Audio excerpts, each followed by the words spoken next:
Testing for duplicate entries is a standard data analysis task in IDEA. Make sure the payments database is active.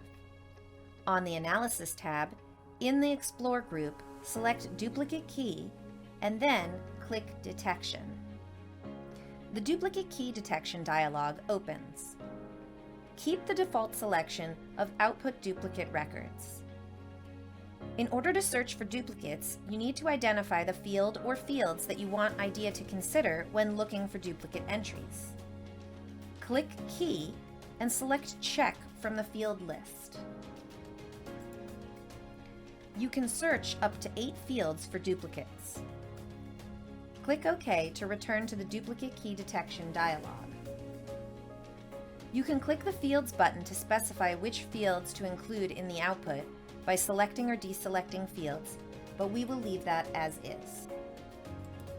Many IDEA tasks have the option to refine the results using a criteria.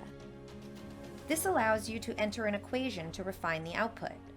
For example, we could ask IDEA to search for duplicates, but only in records where the amount is over 10,000.